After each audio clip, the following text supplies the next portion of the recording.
Well, welcome to the Art of Hunting podcast. We've got a special guest today.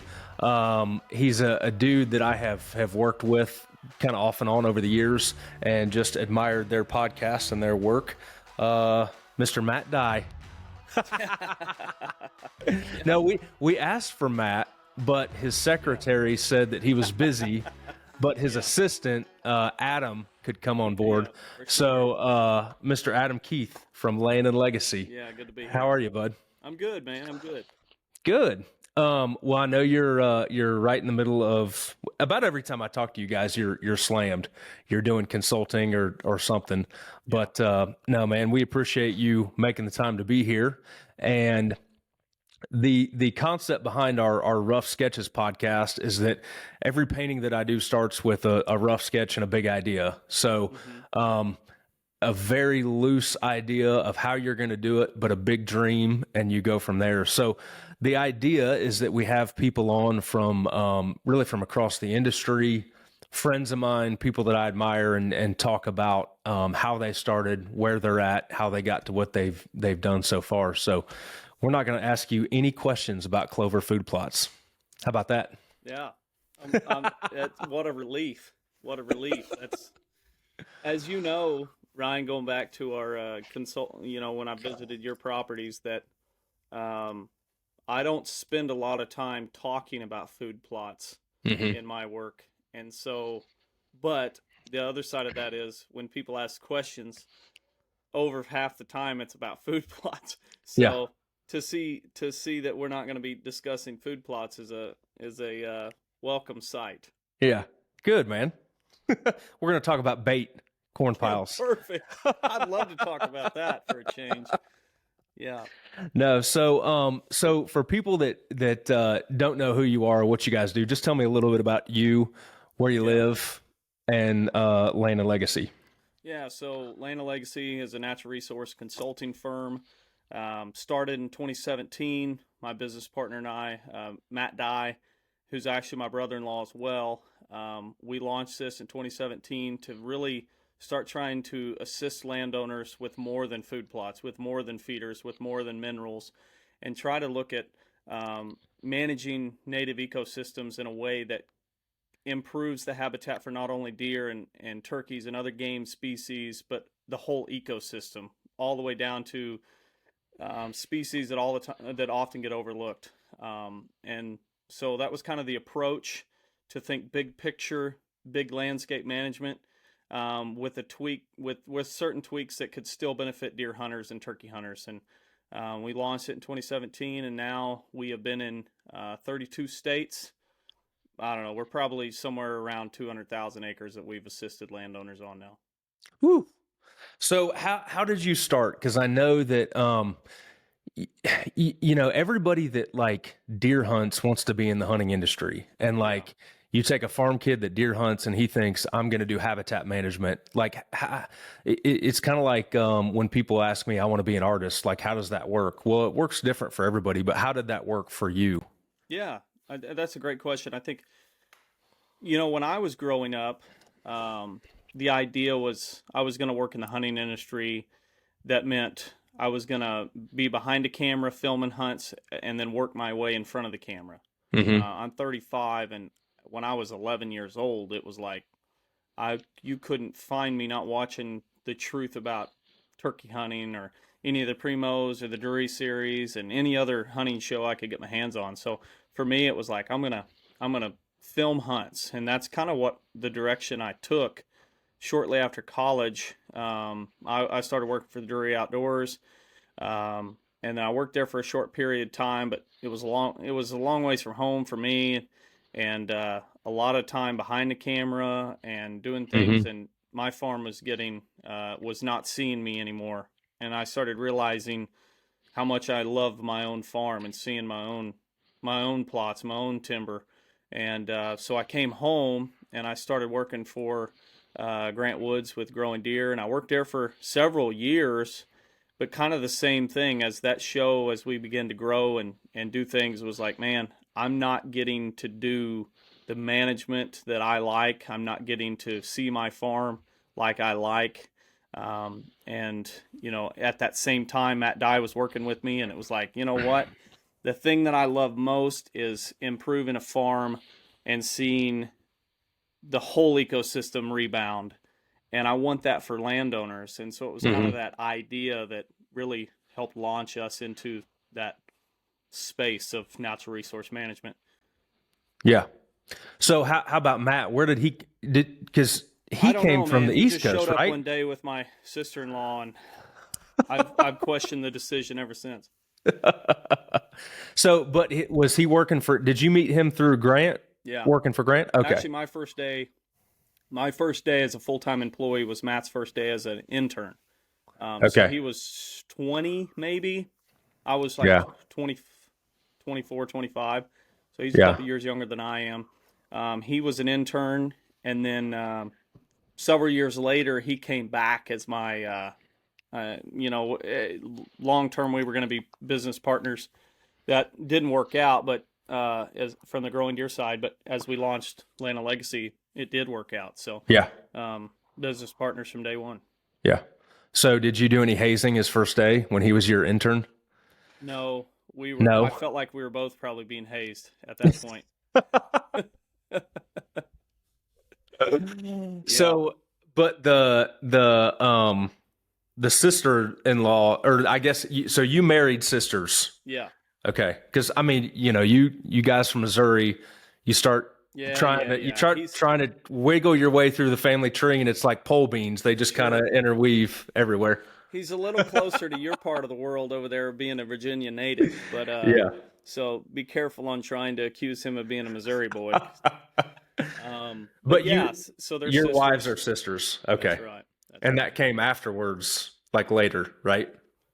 So if you really want to know the nitty gritty on that one, when Yeah. Matt was supposed to, so Matt and I were going to be business partners in the long term forecast at Growing Deer, Okay. and as he was coming back to take the position at Growing Deer, um, my wife had the idea that, because I was married at that point, and she's like, maybe I'll introduce Matt to Emily. Mm-hmm. And I mean, I'm like, no, no, no, no, no, no. This is not a good idea, because, I don't even know if Matt and I can work together. I haven't, I only worked with him for like 4 months while he was an intern. So we hadn't really spent a long period of time working together. And, yeah, so my wife and I love telling these type of stories, but, it was my decision to not introduce them. It was her decision to introduce them. And so we compromised, and she introduced them. So, and so, shortly after that, they were dating, and then it was like, well, I just better not screw this up, kind of deal, Yeah. Yeah. because we are intertwined everywhere now, Yeah. Once you release that arrow, you can't take it back. no doubt. Yeah, no doubt. So when you two launched out, like what did you envision? What did you think was going to happen? Were you going to do consulting? Were you guys going to do real estate? What was the first thing you guys were going to do? You know, for us, coming from a show that was a weekly show, really focused on deer. I mean, it was in the name. Mm-hmm. Really focused on the all things deer. Mm-hmm. It was like, this is what we know. This is who we've been. For me, almost 6 years. Like, I don't know anything different. And so the idea, honestly, was that we were going to step right over into more video content based information, Yeah. but spin it in a way that's more ecosystem management, native landscape restoration. And so that was the idea. And, we were very naive in that early on. It was kind of like, that's what we're going to do. And we tried to start doing that. But in the meantime, it was like we were going to consult to fund the media side of it, which Yep. looking back is humorous, because you just have these ideas. As a believer, um, it was one of those where it's like, man, what a humbling time in our life to think that we're going to go and do this. And in reality, God had different plans for us, and it was more of the focus on almost like a grassroots type, where instead of being at home and shooting content and putting that out there, it was, we're going to see farms and we're going to spend way more time with people on their farm discussing the management side. Hmm. So the first 2 years was really trying to establish our name and establish ourselves as um, high quality consultants that had Yeah. information worth paying for. And, so we did the podcast almost as in I wouldn't say a joke, but like, well, we're going to do a podcast. We'll see how that goes. And in reality, it was one of the best decisions we ever made as a business Yep. because it was so cheap to produce. It was so, I wouldn't say easy for us, but being plant nerds and outdoorsy kind of people, it was like even we could figure out a podcast.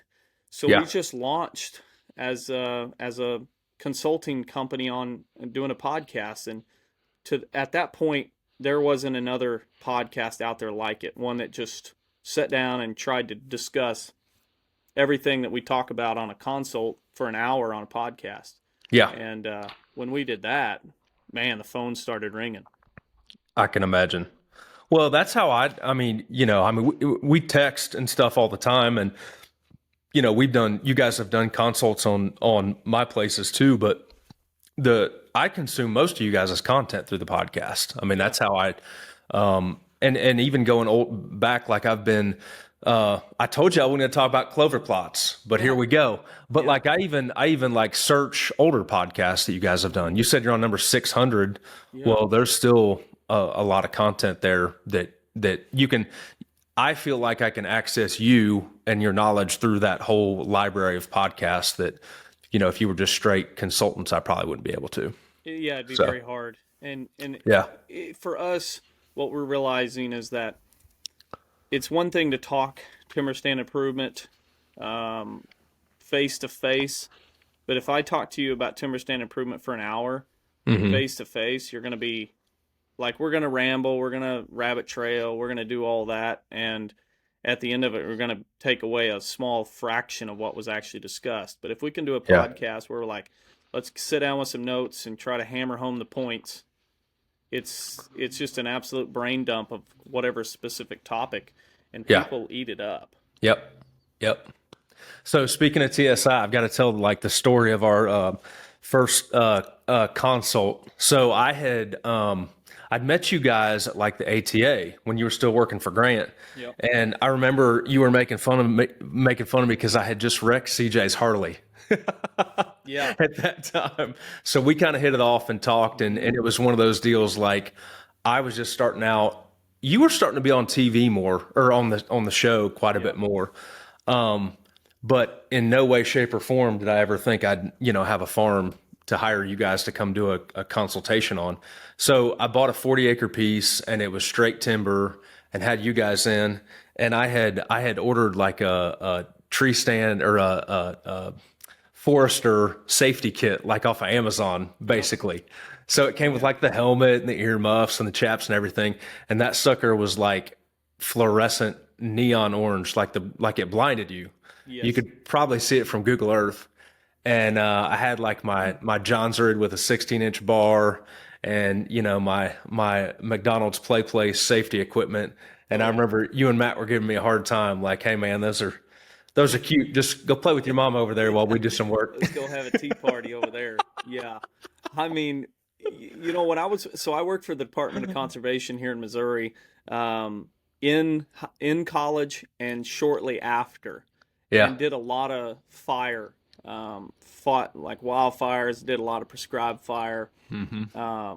And the joke always was like, when I got my fire gear, they gave me the option to get either used that they already had, or we could order me some new ones. Yeah. And I'm like, well, new ones sound better. And my boss goes, no, no, you're not. And I'm like, he goes, you never want to be on a fire with somebody with a new set of clothes. Yeah. Nomex. Yeah. Nomex was the word. And I'm like, well, that makes sense. He goes, because you can just know who's green. And so whenever a guy rolls out with a new chainsaw, a new set of chaps and helmet, you're like, I'm not standing anywhere near that guy. Yeah. Yeah, he'll put a Yeah. tree on my head if I'm not careful. So Yeah. yeah, that's why Nice. you always got to make fun of the people for making those mistakes for Oh yeah. sure. Nice Yeah, costume for Pride Month, buddy. You get that yeah, at Target. yeah, exactly. But no, it was Yeah, like we're gonna go cut down this 36-inch or diameter silver maple. You see that little sapling over there? That little one? That's a really important tree, buddy. You go cut that one down while we go over here and do this. that's right. Yeah, that's right. Yeah. No, but you guys, the thing that I learned watching you guys work though is that I think it's cool because you can tell you started from the bottom. Like Hmm. you started actually doing the work. And that's a big difference, especially when you're consulting, because it's just a different ball game. Everybody can think that they know what they're doing, but you guys have, like, you can tell you've been out there, you've done the work, you've carried Yeah. miles of drip torches and tons of trees and stuff like that. And I think that makes a difference. And I think I would I like to think think it so. I think it comes across in your podcast too. Yeah. People can tell you guys have done it before, and I think that comes across well. I, So I think so. And to me, I think there's huge, for me personally, like my family farm and the farm my brother and I purchased, which is right next to the family farm. So I just lump it all together. But it's got cows on it. And I think about if I were to hire a consultant, a cattle consultant to come and help me with setting up grazing plans or watering systems and figure out how to maximize the potential of the grazing acres on my farm, I'm definitely going to look for a guy who's owned cows, who's got his own yeah, farm, who's already done that on his own place and been successful at it. I mean that it's you got to have all those features, and so when we look at our business, I'm like, I'd like to think that people see that value as like we've owned smaller parcels, we've owned bigger parcels, we planted with four-wheelers, we planted with tractors and no-till drills, we've done a lot of prescribed fire, we've cut a lot of trees. I mean, when I look at running a chainsaw before I was 10 years old, I feel like I've got a ton of experience there, and hmm there's not many things that a landowner will run across that I haven't dealt with either on my own farm or now with a client, yeah, um, uh, pretty much across the country except for the Rockies. yeah, yeah. What's your favorite place to work, by the way? I feel like you said Oklahoma or somewhere kind Yeah, of out west. it's really. I mean, I love West. I I worked in Montana, loved that. I work in Oklahoma a lot. I love the rolling prairie and Yeah, the red clay. Um, I love Western New York. yeah, I like Pennsylvania. yeah. Um, to say that if I'm being honest, Illinois really bugs me. Really? Um, It's all the go freaking honeysuckle. yeah, honeysuckle. Bugs me too. Um, it's really lots of crop and no Yeah. cell service for me on Verizon. So I work in Illinois all the time, but it's like I don't know if that's the epicenter, ground zero for bush honeysuckle, but you could easily convince me that it was. It's bad, man. It's It's really bad, bad, bad. bad. It Yeah. is it's the bane of my existence owning land up there. Yeah. But man, ever since I've started consuming you guys' content and work with you a little bit. Like I feel like it's one of the most rewarding things I've ever done is own land and work on it. Like I think Totally. about controlling invasives more than I think about like where I'm going to put a stand in a tree Hmm. next year. And that's all I used to care about before. No But doubt. man, it's crazy how rewarding it is and just how much I don't know. There's a wide open space for you guys. I feel like as people become new landowners to provide content because people like me just want to consume it over and over and over again No doubt. because it's like you could never learn enough. Yeah. I think our approach is not just it's not just beneficial to the deer hunter, but it's also beneficial to the family. It's beneficial to the wife and the kids Yeah. because if they're removing invasives or if they're removing cool season grasses, and all of a sudden you have native wildflowers popping up and you're seeing more butterflies, now the kids and the wife are getting excited, Yeah. and they're like, well, I'm going to go and see how the prairie looks this weekend. And so now the wife and kids are tagging along in the trip to the farm, and Yep. the dad's kind of looking like, what's happening here? Yeah. And then, oh, by the way, he's starting to see more deer, and he's Yeah. he's had more success in a tree stand, and he's like, but I spent less time thinking about that than I did 5 years ago. How does this all work? And that's kind of the idea. Is I think I'll share a story that several years ago we did a podcast called "I Only Care About Big Bucks," something like Yeah. that, and I I I really have a hard time not being honest, in my opinion. And Hmm. so they asked, Matt and I were talking about that, and I just got pretty open and candid. Got on a soapbox for a little bit, and a couple weeks later, Matt told me that a client that we have that he works with was somewhat irritated or almost turned the podcast off because you know, I was irritating and I was kind of preachy. Yeah. And and then lo and behold, I mean, reality was I was pointing out that he was kind of managing his property in a way that only cared about big bucks. Hmm. And that was pretty early on in the consult. Matt's worked with him a lot since then. And the guy, now he's all in on ecosystem management. He's planted a bunch of native oaks, and he's removed a bunch of cool season grass and seen a lot of fire on the farm. And he's starting to see a lot of different birds and turkeys, and he's like all in. And I just chuckle because I'm like, yeah, at one point you were irritated because I pointed out that you only cared about big bucks. Yeah. And they're seeing, bigger deer on the farm than they ever have. And it was almost like, how does that work? I stepped away from only caring about deer to now I care more about the land, but I'm seeing bigger bucks. Hmm. And those are the type of stories that I laugh, and it makes my job very rewarding. Yeah. Yeah. And I like the way you guys have always talked about 80 grit, like approaching things with a broad Yeah, brush to make it an artistic term.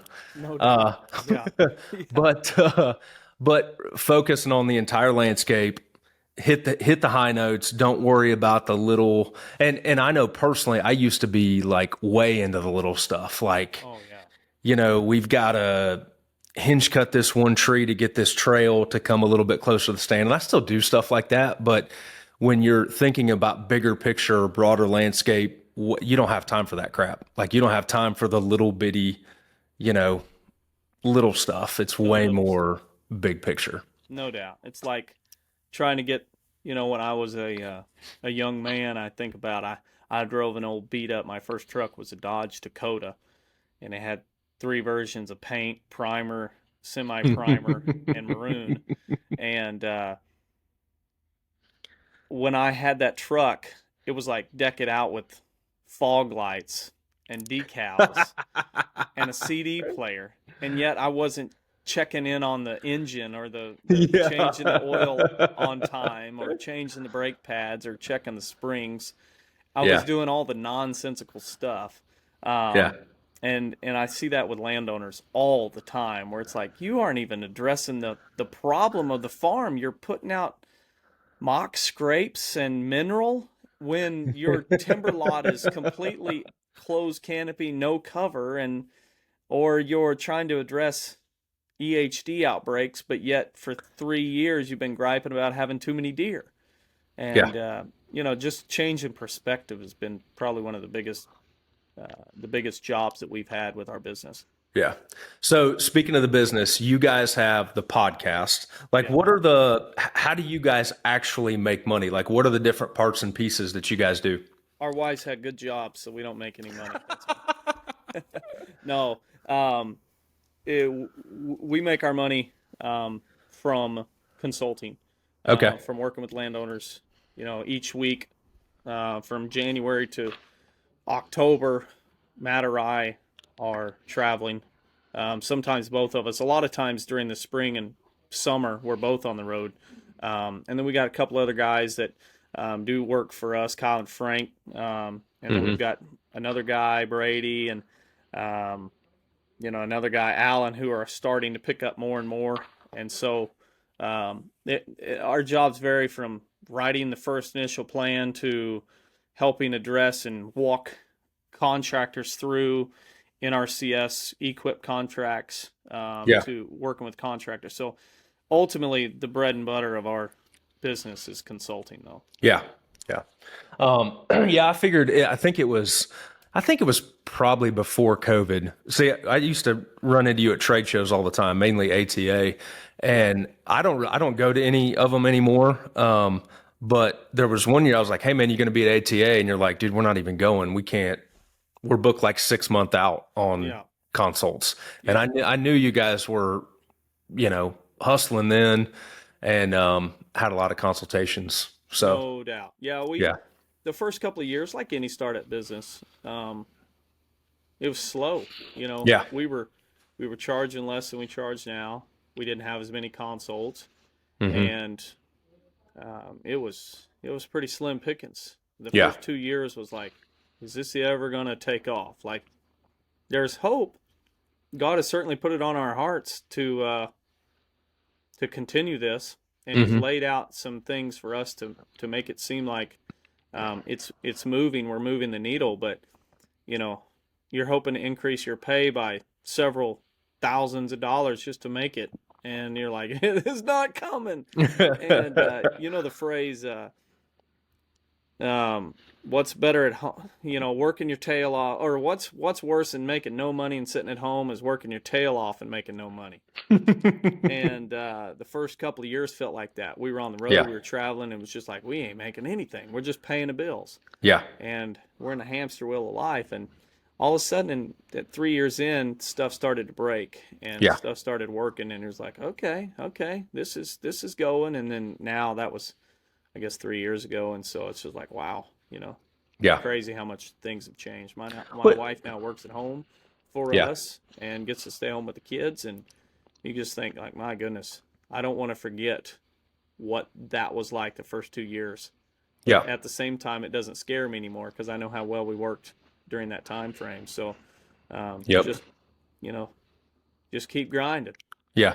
I sent you these before, but has there ever been anything, like, as an artist, I've got to create, I have an idea in my painting, or an idea in my head of a painting I want to create, but I have no clue if it's going to work or be successful or anything like that. Has there ever been anything that you thought was going to be a huge hit and was just a big flop? Yeah. Or Yeah, totally. that was really quick, man. You must have multiple things on the top of your head. Totally. Yeah. I mean, when you send over those notes, it's just like, I scanned them. I try never to follow notes on our podcast because it Yeah. typically keeps me too buttoned up or too formal and Yeah. boring. And so I scanned through them. I was like, oh, geez, yeah. I don't know what I'll say, but there's certain things that'll come up. Probably the biggest thing that I learned early on was we had several partners, key businesses that believed in what we had to say and what we had planned on doing, which was the media content, the videos, the short films, and trying to help spread the word about what our message was. And when we did it, we gathered the funds through sponsors and partners and on our own, and we launched these videos. It was like, thanks, Mom, glad you're still watching kind of deal. Like, Yeah. nobody watched them. Yeah. And it was like we put money and time and our heart and soul into that. And then you look back and I'm like, we didn't really talk about what we do in those videos. Like, it Yeah. was inspiring, but like, project number one is to gain new Yeah. clients and assist those clients. And we Yeah. missed the mark on that. And I look back at that, and to me, I thought that was going to be the break. Like, that was going to be the thing that got us to where we wanted to go. And it's Hmm. like, I'm glad it didn't work Yeah. because we try to describe our business more like an oak tree. It takes us a while to get our roots going, and it seems like a slow growth at the beginning. and I want it to always be just slow growth. I don't want it to Hmm. be like a weed that shoots to the moon and is 8 foot tall, but it's an annual and it's dead in 12 months or Hmm. less. And so that was kind of the biggest thing for us was the videos where it's like, okay, we put a lot of money into that and it got us nowhere. Yeah. What about any, have you guys ever tried to launch any products or anything, or I don't know? Not really. I mean, we did shirts and No. apparel, but it was too much of a headache to try to keep up with it. And so Yep. I just, when we sold the last shirt, I was like, whew, finally, get those things out of here. And then lo and behold, you know what's crazy is I got another guy messaging me. And I'm like, you know what? We ought to sell some shirts. And I'm like, what am I doing? What am I doing? Like, I know people want the shirts, but I don't want to ship them. So Yeah. we do hats, obviously we do Yeah. hats, but Yeah. that's enough. I've got enough shelf space stacked full of hats in my garage that my wife or I have to box up and ship enough each week. So it's like I don't know. Like the thing that besides the videos for us, the one that if you followed the podcast from way back, you'll notice trends that we would do. We'll get on something and we'll do it for 6 months and then we'll stop doing it. And Hmm. people may be like, well, why'd you stop doing that? And we're like, when did we stop doing that? Huh, I guess we haven't done that in a couple months. Yeah. And really, it just comes down to like, we just do it. And if we're not hearing people feedback saying they like it, then, if we don't remember to do it the next week, then we just keep on moving. I feel like Yeah. our business has been an interstate and we're driving down the road and there's billboards and I hate that billboard. Gone. Oh, I like Hmm. that one. It's still gone. Like we don't, Hmm. the core is consulting, and the core Yeah. for us on our end, the stuff that people don't see is that we're continuing to read new research and look into new products that kind of follow along that research, and we're Yeah. always just trying to make sure that what we do and what we say is up to date with the latest and greatest research and is true with the principles of land management that we've kind of come up with, where we're like, um, I don't want to sway people. I don't want to send them astray on things that are not true, or we're only saying it because it's somebody paid us to say it. Like I want to make sure that what we're saying and doing is beneficial to them on their farm. Yeah. Well, so I know that a lot of what you guys preach is, restoring native habitat to what it used to be. How Yeah. much, you mentioned like new research, new this, new that. How much of it is like discovering new things and telling people about it versus like continuing to preach the restoring native habitats? Like Oh, how yeah. much of this is Old Testament versus New Testament, I guess is what I'm getting at. Yeah. For us, honestly, the research, and I'm trying not to boast or sound like I'm boasting, but a lot of the research to us is confirming what we already suspected or what we were already saying. Yeah. For example, like people talk to us about what they can do to help the turkeys. We're like, man, you don't have any nesting or brood rearing habitat on your farm. You really, Yeah. when you're looking at raising a an egg to an adult turkey, look at it as a ladder, and every rung of the ladder is that stage of life. So we've got a hen on a nest, that's first rung. Eggs under that hen, that's second rung. Hmm. Eggs cracking and turning into chicks, that's the third rung, and on up to an adult turkey. And if you're missing rungs of that ladder, then it's not going to be a successful population. Yeah. And so trying to help people understand that and really get into um, understanding the whole big picture is crucial. Yeah. Yeah. So So, what's going back to the question a little bit ago? What's something that you never thought would work and it just turned out to be great? Was it the consulting? Like what? yeah, the What? level of What? consulting that we're at now. Yeah, Yeah, I yeah. mean, the What? world's a What? lot bigger than you think. Yeah. Um, and even though somebody's hired somebody, they'll turn around and hire you a year later or 6 months later Hmm. because they didn't like what they said, and you're just like, I can't even, I can't even grasp that. Like to Yeah. me, thinking about like on my farm and spending thousands or spending X amount of dollars on a consult, and then turn around and it's like, I didn't really like that. Let's hire this other bunch. And you're Hmm. just like, man, I wouldn't do that. I'd be so puckered up, hurting if I paid somebody thousands of dollars on my own farm. They came in and didn't tell me what I wanted to hear or help me. Mm-hmm. So that level where you're going from basically January through certainly through August, I really try to tone it down after that, because I don't want to be writing a ton of reports going into the fall. And you just look at the amount of consults we can do is just like that's just crazy to me. Mm-hmm. Do you what's let me what took off in that third year? I guess is what I really want to ask. Like, did you just hit another level of buyer, or was it the number of consultations you guys finally got to? Like, what Yeah. broke through for you? In year three, we increased our rates because we started getting too busy. Mm-hmm. So we increased our rates, and then people just kept booking. Yep. And then our rates were high enough for us to be like, oh, they're wanting me to do this consult, and I can't say no because it's X amount of dollars. And Matt's doing the same thing. It's just like, I don't know what clicked. Yeah. Um, I'd say maybe we focused. To be honest with you, I remember at some point in our podcast we started being more open about our faith. Mm-hmm. We started being more open about trying to intertwine God and creation into the messaging of Land and Legacy, where we Mm-hmm. were looking at like trying to explain to people the details of small flowers, and how it's impossible. If you ever sit on a rock and think God doesn't care about me or he doesn't, it's like there's a flower over there that's got incredibly fine details, and there's a certain bug that's required to pollinate that flower, and it blooms at a certain time of the year to attract that insect who's migrating from Canada to Costa Rica, and he's going to be here at that time to pollinate that flower so that it's going to produce a seed. So next year, the offspring of that flower will be here to pollinate or provide food for the offspring of that insect. And that has occurred from the beginning of time. And you're like, and you want to say that God doesn't care about you or spend any amount of time thinking about you?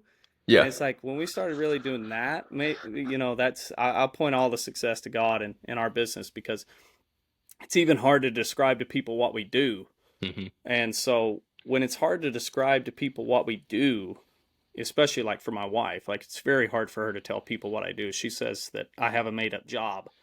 Um, and so, which really for a lot of people would believe it, that it's just a made up job when you tell them what I do. And so to think about it like that, then you're like, yeah, there's no other way to Yeah. say that something happened year three. And really year three was when we stopped trying to do videos as much. We Yep. stopped trying to chase sponsorships as much. We still have sponsors and partners, but it Yeah. was almost like naturally occurring ones that we didn't pursue. They Yep. believed in us. It wasn't a hard thing for us to do to convince them to partner with us or work with us. Mm-hmm. It was like natural fits, more like friendships than anything. Yep. And I really, at year three, we stopped on the videos, and it was like we stopped chasing that side and we just focused on what we were good at. And Mm-hmm. man, when that happened, everything changed. Yep. Have you guys, from the outside looking in, you and Matt seem like you guys get along great, but you're usually going in opposite directions too. Yeah. You guys ever had any tiffs or bicker Oh about yeah. directions like a married couple? Totally. Totally. Yeah. I would never lie to somebody and say no. He drives me crazy and I drive him crazy a lot of the time when we're together a lot. Like Yeah. with any good business, it's a partnership, which is, in my opinion, the hardest business probably entity to run, because, Yeah. um, I'll say this, it's a little crude, but it's like a guy told me one time, he tried to push me away from partnerships. Mm-hmm. This was actually towards the beginning of Land and Legacy, and it was like tried to push me away from it. He said, partnerships are like marriage, but without the marriage benefits, if you catch my drift. And I'm like, whoa, that sounds horrible. But for us, what's really made it work is everything's rooted in our faith, and trying to find ways to bring that message out to Mm-hmm. encourage people more. and share the gospel of Jesus Christ. And so because I think that's our foundation, that allows us to continue moving forward and never really taking drastic steps back Yeah. and question why we're in a business partnership. But there's certainly, we're we're human beings, so there's days where we drive each other crazy. We are not the same at all when it comes to the way we see the world, as far as like, I'm very big picture, creative. Like, Yeah. I have an idea and I'm like, let's go do it. Yeah. Let's go and do that. And he's like, I can't even, he's a very detail oriented guy. So if he can't see the steps to get there, he's like, whoa, pull back the reins. I don't even know what you're talking about. Yeah. And I'm like, how do you not see it? It's crystal clear to me. And so it works well because now we kind of have pushed each other and put each other in roles of the business, that the ones that are detail oriented, Matt handles big picture type stuff, where and I sit over there with that. And so it works well. But there's been times somebody a few months ago asked me, he was a client, I was working with him, and he asked me if in a few months prior, if Matt and I were really irritated at each other. I'm like, I don't know. Matt and I irritate each other at least once a month with something, because it's like trying to speak to somebody when you think so differently. Like, for example, I have ADHD, so like I can chase, and Matt is very detailed, and he loves to tell stories and share those details. And I'm like, dude, you got to get to the point. I'm drifting. I can't even follow what you're saying. And so if we get on a podcast and it's an idea that Matt has gotten and it's a topic that he wants to cover, and I'm like, I don't know where you're going with this, and he's telling the story and he's talking, and he's yak, yak, yak, yak. And I'm like, I'm on my phone. I'm like, I ain't paying attention because I don't even know where you're going. And so I told the guy that. I'm like, there probably was there, but, have you ever spent much time with anyone, like on a very regular basis? Like, at some point they're going to be like, I need a break. And so, we certainly have gone through phases like that. I'm just picturing you guys like coming back from a consult, and you go to a family dinner and just go sit on the opposite ends of the table and cross your arms, and like, you tell Matt he can get his own mashed potatoes. Well, you tell Adam that I'm not passing the tea. No, we haven't had that at all. We haven't had that at all. In fact, we've actually, at family get-togethers, it's been great, just because, I don't want to talk politics with the other brother-in-laws or talk UFOs with one of my brother-in-laws. I want to talk habitat with Matt. Yeah. And so it works well. Are those actual examples, by the way? Yes, very much. Yeah, okay. I pulled them. I didn't just pull them out of the air. Yeah. UFOs. Oh, man. So what else was I going to ask you? I had some zinger questions. Not really. But no, so what do you think, like, the future of habitat consulting, wildlife management, like what are some like big time currents that you feel going on? I think, in natural resource management, some of the biggest things that I'm watching and hopeful for is the overall messaging, because I'm really kind of fearful of the direction of the native landscape, with invasives, with applied management. What's applied management? If what do you mean? You're going to, like, I'm actually applying the research. The research tells us that we need to that if it's an oak woodland, it needs to be thinned, it needs to be burned on a regular basis. But if I can't apply that management practice, then it's all for nothing. Like, gotcha. This is not the correct way this is supposed to be managed. And for a lot of years, there's been certain things that have happened that have kind of pulled back the reins on what needs to happen. Smokey the Bear being a huge campaign to prevent wildfires, but it ultimately stopped even prescribed fires, good fires on the landscape. And then, the environmental movement of planting trees for saving the world has been another huge problem. So therefore, people don't want to cut timber like they should. So now our forests are overstocked and not managed correctly. So the future for me on that is going, however I can help spread that message and help people understand that um, cutting timber is beneficial. It's one of Hmm. the best natural resources we have. So everything I can do in the next, the remainder of my career to help that, I will do. And so that's really kind of long term. I hope to have more of an impact on bridging the gap between hunters and just everyday nature enthusiasts who may not actually own a farm, but they're in a city and they want to do the best thing they can, however they can support the wise use of natural resources. Um, Try to bridge that gap because for Yeah. me, you know, like I said, I was a huge believer and a huge content consumer of the outdoor industry for a long time. So I have almost a disdain for the type of messaging that they used, which was all Hmm. product and sponsorship based. And when you're telling that to people, especially naive people, young people, they think that's the way you're supposed to manage a farm. Hmm. And so when they get the keys or when they get the opportunity to do it, they start following what you told them to do, and it's not benefiting them. And Hmm. they're going to get discouraged and then not do it. And they may pick up golf or they may pick up fishing. They may pick up some other activity because they weren't having success in managing their own farm. Yeah. And so I've been pretty cruel, if you will, or pretty open about what I think the hunting industry has done to natural resource management Hmm. and what they're currently doing. And so that's where in the next 5-10 years, I really hope that there's more people. There's some sort of movement that is helping people bridge the gap to actually managing the wise use of natural resources. That's Yeah. also benefiting their hunting. Trying to get Yep. people to understand that is huge. Yep. Yeah, and I hit you up all the time. I'm sure everybody hits you up all the time about, hey man, what do I do about this weed over here?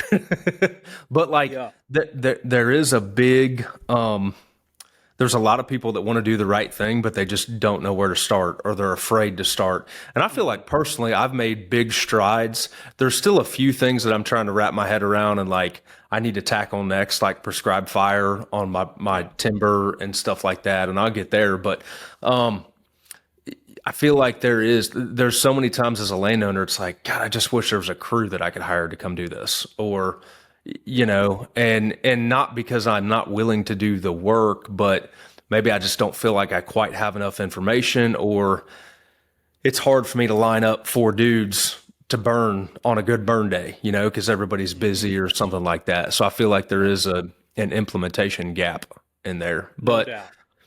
again, man, like the podcast and the information you guys kick out, I feel like is critical because like I've started managing a lot of my stuff with herbicide instead Mm-hmm. of mowing clover and stuff like that. And that's all things that I learned on your podcast. So Yeah.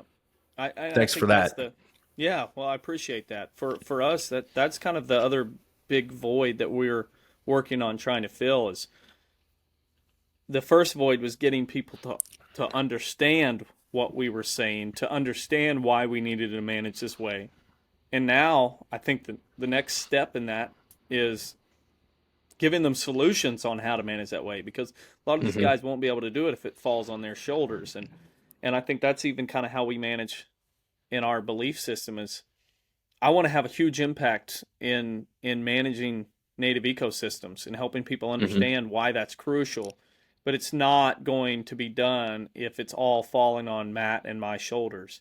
And Yep. so trying to help connect and put people in place because at the end of the day, it's not about us, Matt and I, and it's about trying to get the education out there so other people can grab the torch and do it right there in their own backyard, Yep. in their own neighborhood, and that's what's trying. That's where I would like the next 5 years try to figure that out. How do I get the Yeah. contract crews in place?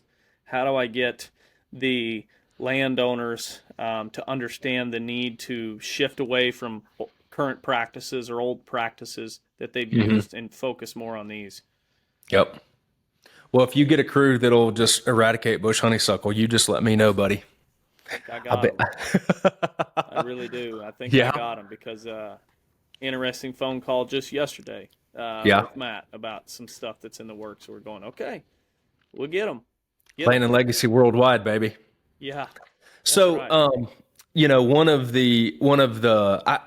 I'm curious how you balance this because we have our own version of this problem in our business, but like it's a dynamic tension between putting your knowledge, your information, your skills out there, and opening yourself up to being copied or ripped off. You're trying to put enough out there to establish yourself as an expert, which you guys are, but you're obviously also going to set yourself up to be ripped off or copied or Yeah, you know you know how it is. So I know how it is. how do you guys balance that? I don't know if I have a right answer Yeah. because you see when we launched. I mean, there was no other natural resource podcast out there, Yeah. and there certainly wasn't. No disrespect if they were, and I didn't know about them, but there wasn't really consulting firms who focused on the other 90, if you will. Like there weren't Yeah. consulting companies. That's really one of the big reasons why we launched, because it was nobody's looking at the majority of the property. They're talking about food plots and the layout of those food plots, but nobody's addressing the problem. The problem is we haven't managed our farm correctly, Mm-hmm. and most of that is the natural landscape, the native landscape, whether it be timber or glade or woodland or prairie. Nobody's really talking about that, and so that Mm-hmm. was a hole that Matt and I were like, we got to capitalize on that because that's where we're passionate. That's where our knowledge base is, and nobody's saying it. Now it seems like every time I turn around, there's another YouTube video, somebody talking about TSI, and I'm just like, they're saying it wrong. It's not even correct. They're like talking about cutting Yeah. down temporary forest openings or bedding thickets, and the advice you're given is only going to mess people up because Yeah. I won't go into the details. And so that's where it's like I appreciate the movement, I appreciate the love and the adapting of trying to speak on conservation and the importance of pollinators, but I don't know. I just look at it as the overall messaging is good. That we meant well or they meant well, but I don't know, man. That's a tough one. Yeah. That's a very tough one because from an employee standpoint, if we go and hire some guys, you're like, okay, well, we're going to hire these guys.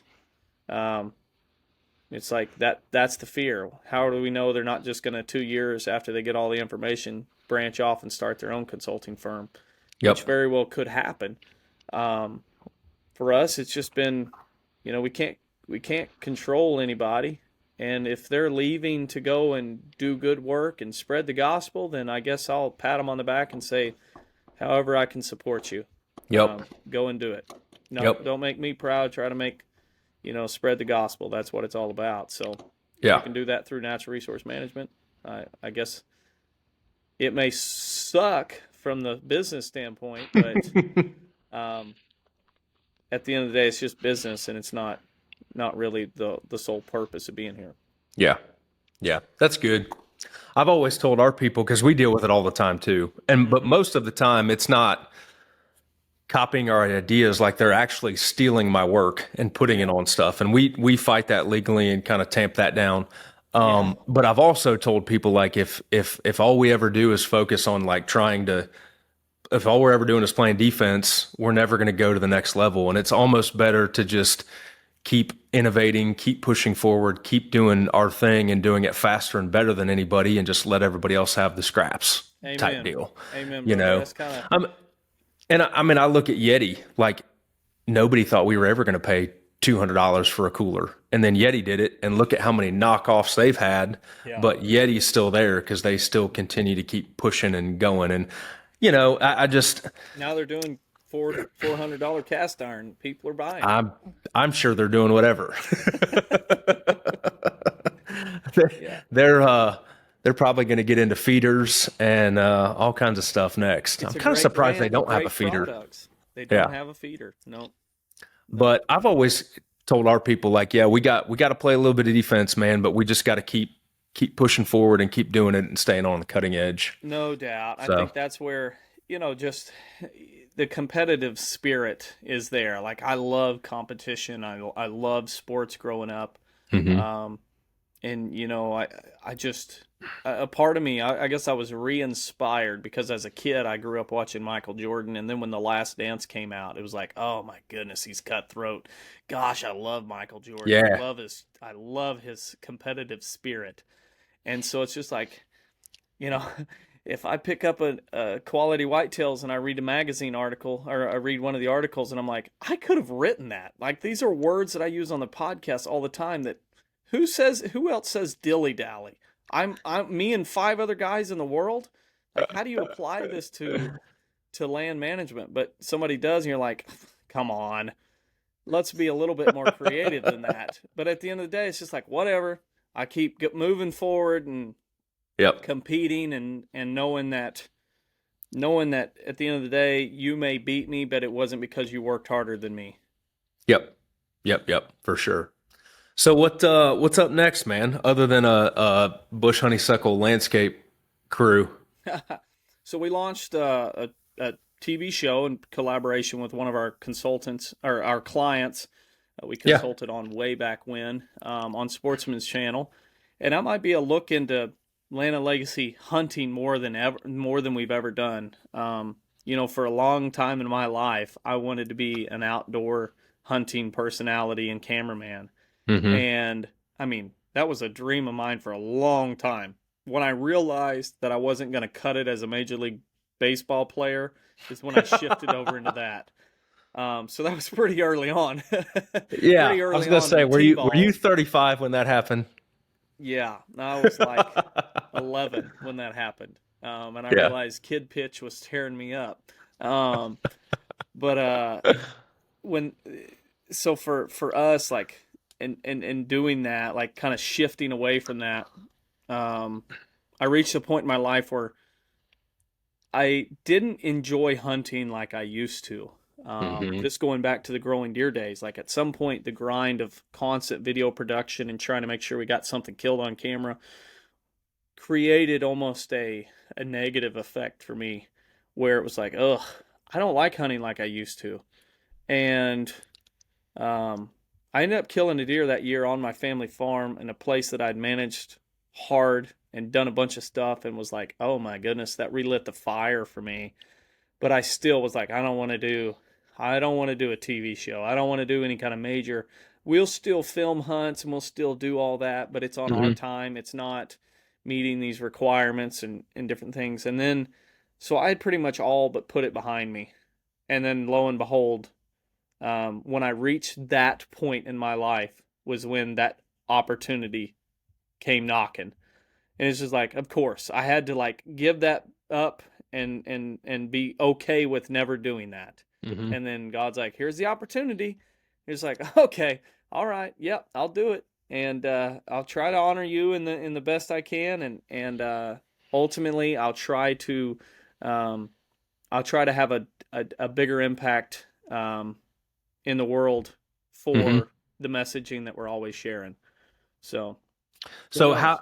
how does that go down? Because I know, most of my experience with TV was like back in the old school days, where Hmm. if you did it, like I remember in the Turkey Federation, those video guys would work all night to turn around a 30-minute TV show, and then a lot of your bigger shows, well, like Drury's, probably when you were there, they would film one season and then release the next fall the Correct. previous year's shows. Is this going to be kind of real time, or how is it going to work? So we're gonna do most of the hunts will air a year later, or Okay.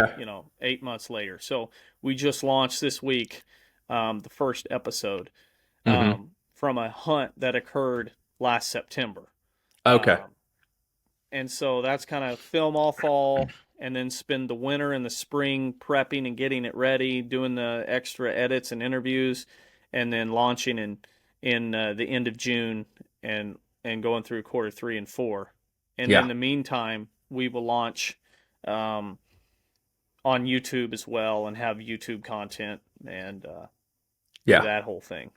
Yeah. So I told people when they found out we were doing a TV show, I had several guys reach out and they were like, "My goodness, that's awesome! That's so cool! I can't believe you guys are gonna do a TV show." And I was like, "Yep, I might be the most unenthused person in the world to announce that we're gonna do a TV show Yeah. because yeah, I guess being in the backside of that, I know everything that goes on with TV and video production, and it's like, whew, that's a Yep. lot. But at the same time, there's a lot of people that watch outdoor television that Yep. don't listen to podcasts. They certainly don't listen to Land and Legacy podcasts. So it opens the door for more work and more opportunity. Yeah. Yeah. Yeah. It's hard. There's a lot of production work that goes behind the scenes in that. But Yeah, man, when I was at the Turkey Federation, to your point earlier about getting burned out on it, but like I was always kind of jealous of like the writers and editors that would yeah, get to go on sponsor hunts and all that kind of stuff. hmm And it's like, man, that sucks. But now I love going and just hunting with my buddies and like oh, I know it. just getting back to like enjoying it and watching my kids for the first time like to watch your little girl. I mean, you got little girls, but like watch your little girl hear a turkey gobble for the first time. It's like, man, I get it now. It's all kind of coming back full No circle. doubt. I Like, don't know why that is. You think about like hunting with your buddies that you grew up hunting with.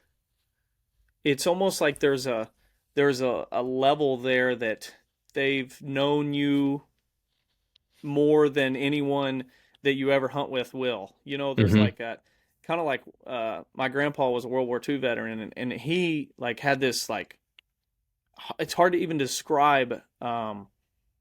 Admiration might be a somewhat of a good word for the hmm guys he was in war with.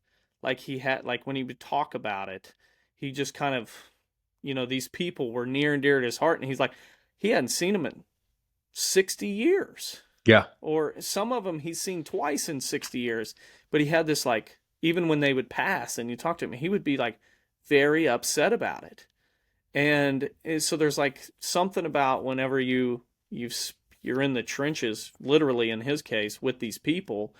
And then you try to spin that to my world. It's like there's guys that I hunted with that, if I met them today as a client, it'd be like, yeah, we get along great, but because I grew up hunting with them, I have this like longing to just spend time in camp with my buddies hmm that I hunted with as a high schooler.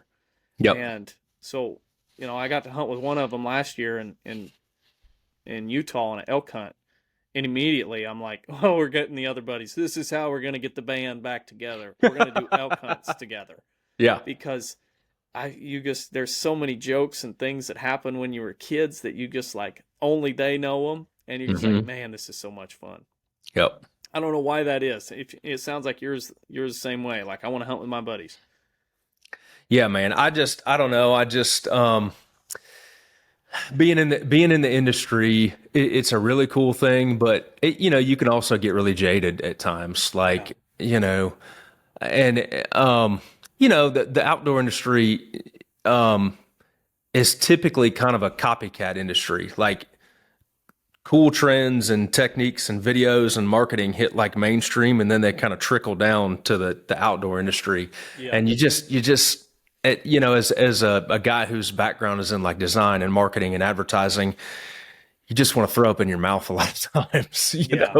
and it's just, I just, I feel like, you were talking about it earlier, a little bit, but I feel like we went through a phase in like the 90s and early 2000s when like Pike County became the Golden Triangle, and Oh like yeah. the goal was to be on the cover of North American Whitetail, and Oh that was yeah. it. And then we went Yeah. through the magazine phase, and then I almost feel like there's a generation of people, probably our age and a little bit younger, that are like, is this really all that there is? And we're Yeah. kind of going back to our roots. Like there's guys hunting in jeans and flannel again, and hmm the hunting public has done a lot of good stuff to just, we're just hunting, man. Like Yeah. we're not out to shoot a 180-inch deer for TV. We're just hunting and enjoying it. And I don't know, man. I kind of feel like there's this momentum and this wave of, I don't care if you do kill a 200-inch deer, if you do it for the wrong reasons and the wrong ways. We don't care. I'd rather watch you shoot a 130-inch and tell a great story about it and do it because it makes you happy than just see how big your deer is. Yeah. Now, I would having agree said with that. that, I love watching big deer. Exactly. That's If you can do both, if you can kill big deer doing it the right way and the right style, that's it. that's But that's that's yeah, that's the golden buzzer right there. Yeah. yeah, I yeah, I agree with you. And there's you try not to hold anybody at too high of a standard. Advice I got one time is never put anyone on a pedestal, never put anyone in a ditch because yeah, they'll always prove you wrong.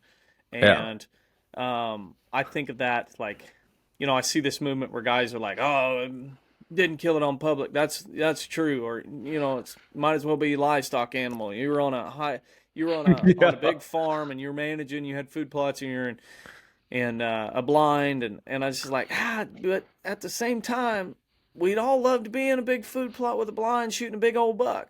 So I don't know where jealousy takes in and reality gets kicked out, yeah. because at the same for me I got into a little bit of a dispute with a guy on social media last year because we were discussing native landscapes. Well, So wait, back up. There's disputes on social media. I didn't know this. no, it's yeah. You, you mean you guys have people Yep. taking cheap shots at you on social media? Yes, we do. And I think it's because we kind of have our foot in multiple camps. We have our Yeah, foot in native landscape camp, yeah. which is an interesting camp to say the least. I Very can. Oh yeah, passionate. They're not a huge fan of herbicides, yeah, um, and they don't typically like hardcore deer hunters, yep. which I understand. If you flip on the Outdoor Channel or Sportsman's Channel, or Pursuit, any of the outdoor television things, and you're like, this is hunters. You're like, there's probably going to be some people that make you cringe.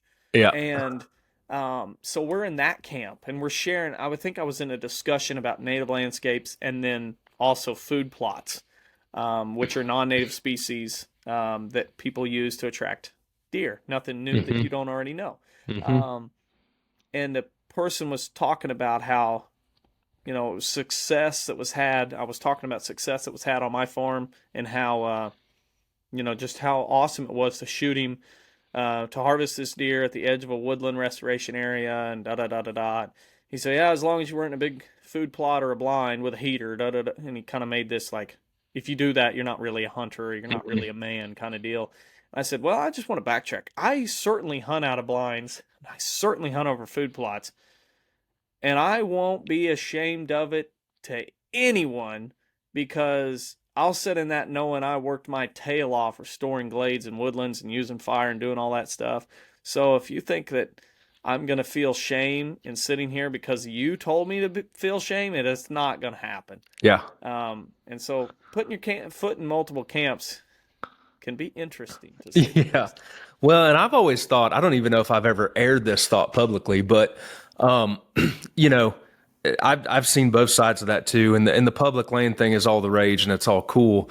But I own uh, three farms now, and I grew up on one in Illinois, and eventually my brother and I will inherit that. But I've paid cash for a couple of them, Mm-hmm. and I've had people throw shade at me before, like hunting on private land, and it's like, look, it takes effort to kill big deer on public, and it takes effort to kill big deer on private.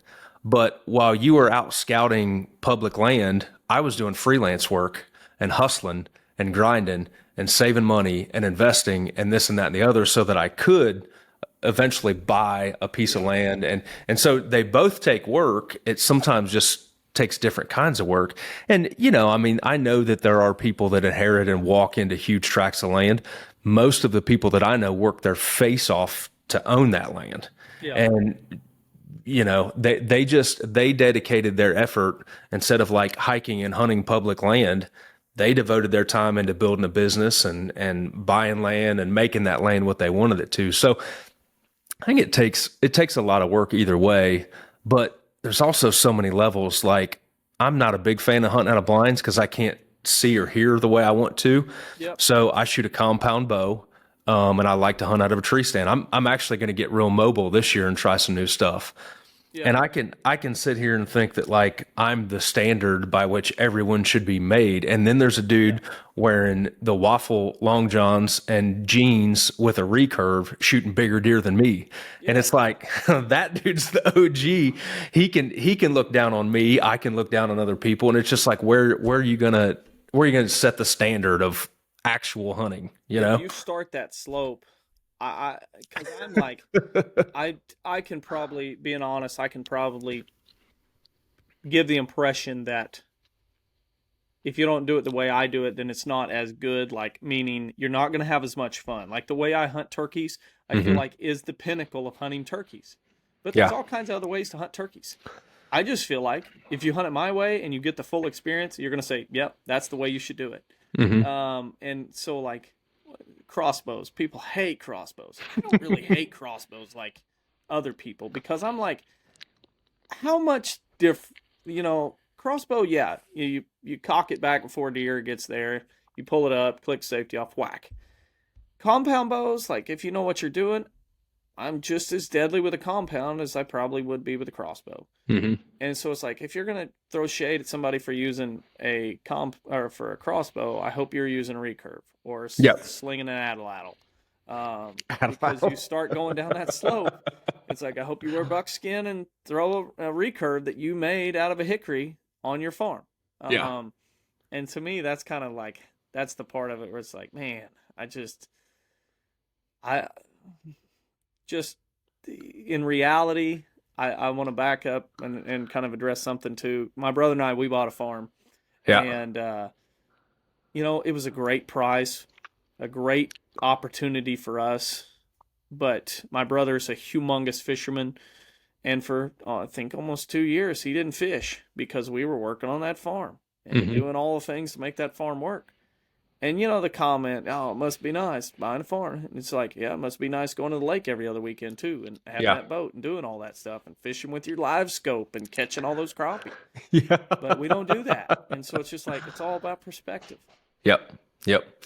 Yeah. No, it's easy to say must be nice, but man, I've just found, and I'm assuming that you're the same way, but like, when I started selling art to original buyers, you start to realize how big the world is, Yep. like how much money there is out there, like, and you meet a lot of people who have literally worked their face off and were very successful. And dude, and again, there are people that inherit it and are idiots and all that, but behind 90% of the people that I've found that are wealthy or have resources, they work their tail off, man, and made Yeah. smart decisions, and they might have benefited from timing too. But there's just no shortcuts, man. It's There's it's not. like what it comes down to. Yeah. I think at the end of the day, when you start a business, you're begging God for a shortcut. You're trying to find a shortcut. You're trying to find the break. And Yeah. then you get to a point where you're like, oh man, we're successful. And you look back and you're like, I'm glad there were no shortcuts. I'm glad there Yep. was no breaks. I'm glad we got to endure. Because if everything goes south, we still know how to climb back up. Yep. Have you guys ever had a plan B? Like, what if this doesn't work Yes. out? And maybe Yeah. you and Matt individually had a plan B. Plan B was real estate. Really? Yep. Yeah. We kind of had our idea that, with how do you take a landowner that we meet that's a really smart business guy that's got a lot of money and from a consulting and then spin it around and make more money with him later. And Hmm. it's like, well, of course, he's buying and selling farms. Why don't we just be the guy that works with him? And then we did that, and we realized what a massive headache that is. My tip of the cap to every real estate agent out there who does real estate specifically for hunting tracks, Yeah. because you're dealing with something that a lot of people already think they know everything about it, Yeah. and you're also going to be probably their most expensive asset that they have. Yeah. So you're getting into an area that's like a storm of conflict. And I did it and Matt did it and we came out of it hating it to the point where it's like we're really good consultants and we're pretty not so great agents Yeah. because it's hard to be really good at one and really good at the other. It's Yep. ultimately impossible for us. And so we're mediocre agents at best. He's better than I am. I'm terrible at it. I don't have the patience for it. So we're really good referral agents. So what was I'm always interested to hear like the back end stories. Like what were some of the conflicts? What was the crappy parts of being an agent? I think of one story where I went and I traveled and I was working on like 1,000 acre farm with a very wealthy, very successful businessman who, if I told him to plant palm trees and hinge them over in 5 years, he would have done it. Yeah. Would just blindly follow me to improve his farm. So, there's a respect there. I can't abuse that. I can't abuse it whatsoever. And then 2 days later, I'm on a farm showing less than 20 minutes from my farm. And the guy I'm showing the properties to, I've never met him. And I'm like, there's some big deer here. The inside of it was I knew a neighbor who was killing good deer. So I knew Hmm. there was some giants for that part of the world, some 170s. Um, and he told me that he knew big deer and this wasn't a big deer farm. I'm like, the guy wouldn't listen to me for anything. And Yeah. it was just like that just time and time again, or talking about invasives and they just don't believe you, or try to Yeah. tell you the benefit of Cerisa lespedeza for their goats, when in reality, it was just like Yeah. every time I did a property showing, I'm like, this is terrible. Like, I'm in the wrong part of the world for this. And there's Yeah. successful agents in my part, but they don't have the same personality as me. Yeah. Yeah. So I don't know. That was one that is just, whew, yeah, I not great. couldn't handle the phones ringing and all the juggling and all the stuff. Of course, I've got a couple buddies Sellens that's a whitetail properties agent, but I've got a couple buddies too that are residential agents, and like all the Yeah. inspections and the calls and the coordination. Nope, not for me, man. I'm gonna sit down and focus No, and do my thing, guy. way too much ADHD here. Like, and at the same time, if somebody asks me, is this a good farm? You think this is a good farm? And it's chocked full of invasives, or I'm seeing the workload that's in Hmm. in in front of them. Like, for me, if it's as a consultant, I can't take that hat off. I can't take the hat off of native landscape enthusiast. And so if we're rolling around, I'm like, oh my gosh, there's bush honeysuckle everywhere. And they're like, you think this is a good farm? I couldn't look them in the face and say, there's some big deer here. I think this would be a great farm for you. Yeah. Not saying agents do that, but at the same time, like, we're driving around I'm showing you six duds, and I can't tell you which one's the best because they all stink to me. But yet, the job is to find them the right farm and sell it, and Yeah. I'm not good at that, Yeah. not You're at all.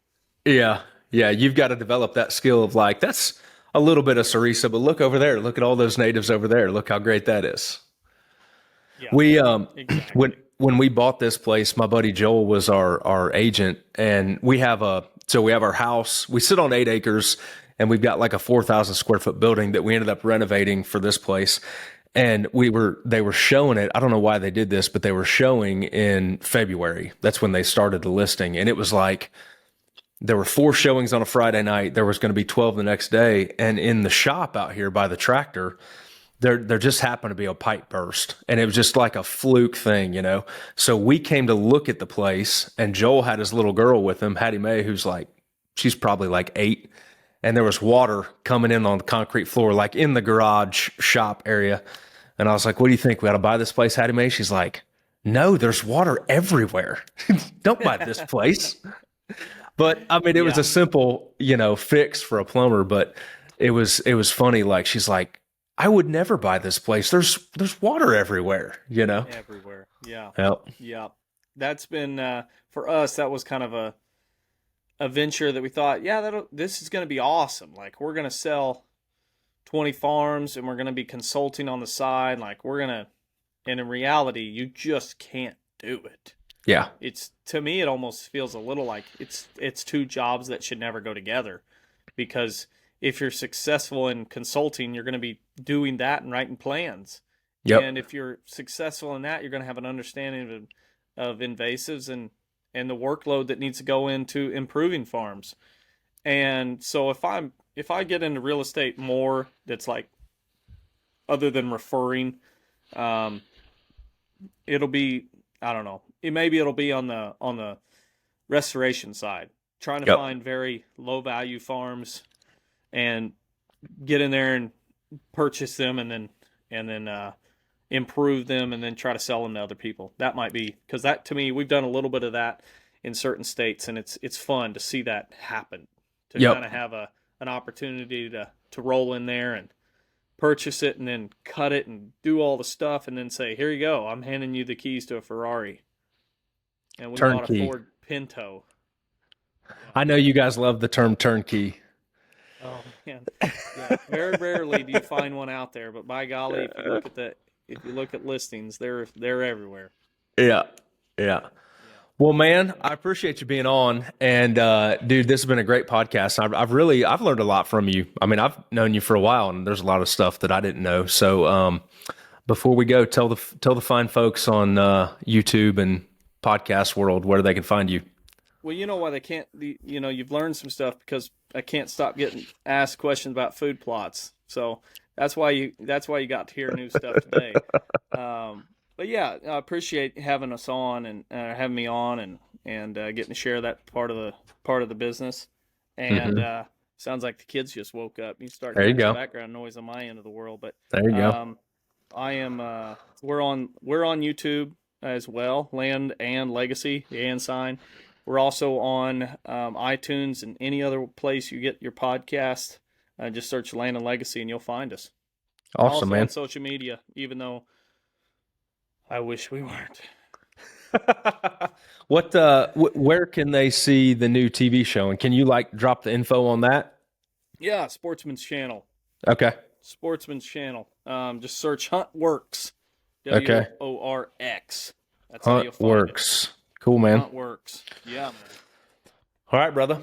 How? Just curious, how far out are you guys booked for consultations? If somebody was looking. August. August? Yeah. I might sneak a few in September, October, but don't hold your breath. And so pretty much I would say we're looking at 2024 now. Yep. Oh, August 2024? January 2024. Cool. Yeah. Already got some in there, but we can start slamming that calendar full. Well, that's good, buddy. I'm proud of you. Yeah, You've come a long ways. Well, thank you. So it's come a long ways. Yep. Thank you, man. Yep. All right, bro. Well, we appreciate it, and thanks for joining us on the Art of Hunting podcast.